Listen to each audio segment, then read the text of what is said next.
Hello everyone and welcome back to my channel campus Darshan. आज की हमारी ये वीडियो जो है वो हाईली रिक्वेस्टेड है एंड क्लास 12 के स्टूडेंट्स के लिए काफ़ी ज़्यादा इंपॉर्टेंट है, क्योंकि आज हम बात करने वाले हैं central university common entrance test के बारे में, CUCET के बारे में। तो अभी जो नेशनल एजुकेशन पॉलिसी 2020 के अकॉर्डिंग जो चेंजेस आए हैं, उसके अकॉर्डिंग जो सेंट्रल यूनिवर्सिटी है वो अपना एक एंट्रेंस टेस्ट लेगी। जितनी भी सेंट्रल यूनिवर्सिटीज़ हैं, मोर देन अराउंड 54 यूनिवर्सिटीज़, उनमें ये एंट्रेंस टेस्ट लेने की बात चल रही है कि एडमिशन्स अब CUCET के बेसिस पे लिया जाएगा।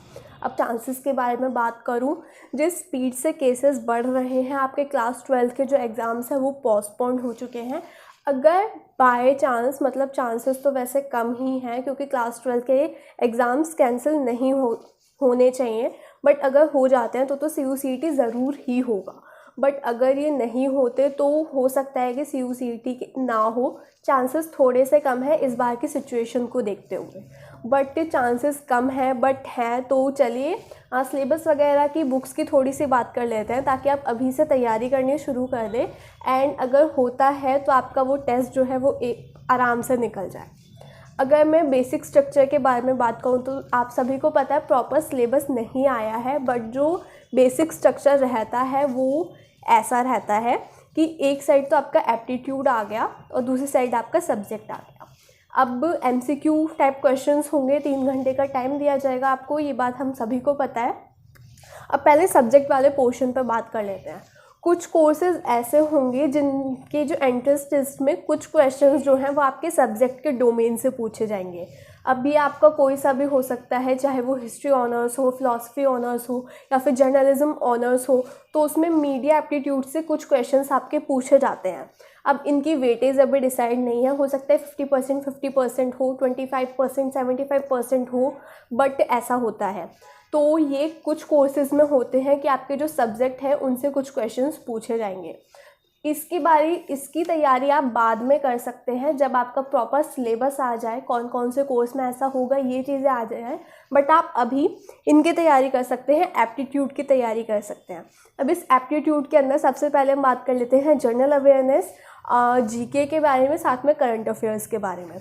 तो आप कोई भी एंट्रेंस एग्ज़ाम दोगे, कोई भी आप अपना एग्ज़ाम दोगे, उसमें ये पोर्शन रहता ही रहता है कि आप अपनी कंट्री के बारे में, वर्ल्ड के बारे में, history, geography, polity, in general awareness आपके अंदर कितनी है, आप चीज़ों के बारे में कितना जानते हो। अगर मैं करंट अफेयर्स की बात करूँ तो लास्ट 10 मंथ्स के करंट अफेयर्स आप पढ़ सकते हैं, जो कि बाद की जो हमारे DU के एंट्रेंस एग्ज़ाम है, जैसे DU जेट है या फिर BMMC का जो एंट्रेंस एग्ज़ाम होता है, या फिर जर्नलिज्म ऑनर्स के जो होते हैं, तो उनके बेसिस पे मैं ये बात बोल रही हूँ कि आप 10 मंथ्स के करंट अफेयर्स को तैयार कर सकते हो। बुक्स जो हैं वो आप इन्हें रेफ़र कर सकते हो। ये बुक मेरी खुद की पढ़ी हुई है, मैं इस वजह से बोल रही हूँ। बाकी और बुक्स भी हो सकती हैं जो कि इनसे भी बेटर हो, बट आप इन्हें भी रेफ़र कर सकते हो। लिंक आपको डिस्क्रिप्शन बॉक्स में मिल जाएगा। तो करंट अफेयर्स हो गए आपके 10 मंथ्स के, आपकी GK हो गई, जनरल अवेयरनेस हो गई। तो एक सेक्शन है जिसे आप आज से ही पढ़ना स्टार्ट कर सकते हो। न्यूज़पेपर रीडिंग आप चालू कीजिए, साथ में न्यूज़ देखनी भी आप शुरू कीजिए। इसके बाद जो हमारा दूसरा सेक्शन आता है वो है रीजनिंग का।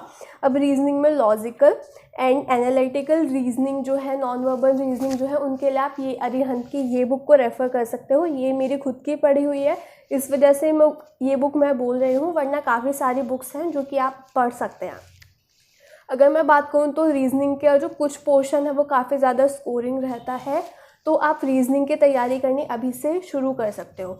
यूट्यूब की हेल्प ले सकते हैं आप, अगर आप सेल्फ स्टडी कर रहे हैं घर पे, और अगर आप प्रॉपर कोचिंग ले रहे हैं तो वो तो आपको कोचिंग में ही स्टडी मटेरियल भी मिल जाएगा एंड वो आपको पढ़ा भी देंगे। अगर आप में से कोई स्टूडेंट ऑनलाइन कोचिंग लेने के सोच रहा है तो डिस्क्रिप्शन बॉक्स में फॉर्म है, आप उससे फिल कर सकते हो।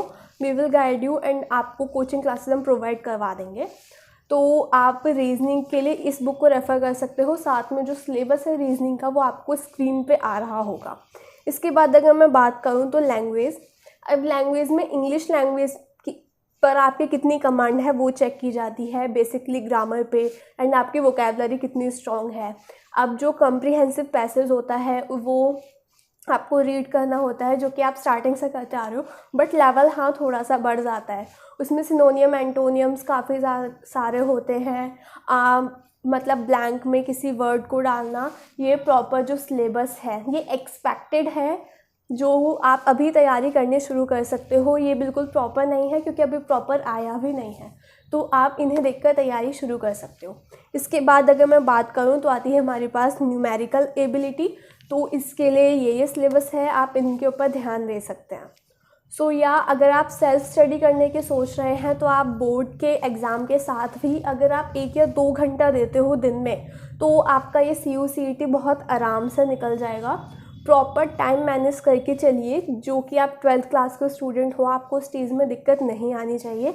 अब आपको पता चल गया कि जो सब्जेक्टिव जो पोर्शन है उसकी तैयारी करने के लिए आपको वेट करना है प्रॉपर सिलेबस के आने तक का, बट आप ये पोर्शन जो आपका एप्टीट्यूड का है उसकी आप तैयारी करनी शुरू अभी से कर सकते हैं।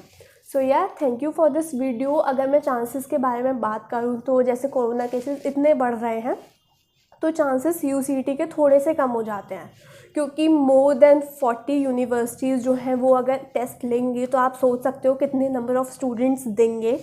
तो फिर बस केसेस जैसे राइज़ हो रहे हैं तो चांसेस कम है, बट है, तो आप टेस्ट की तैयारी करनी शुरू कर सकते हैं। Thanks for watching. एंड अगर मैं फॉर्म रिलीज़ होने की बात करूँ तो वो जून में चांसेस है, एंड ये आपका जो टेस्ट होने वाला है ये जुलाई से पहले तो आपका बिल्कुल नहीं होगा।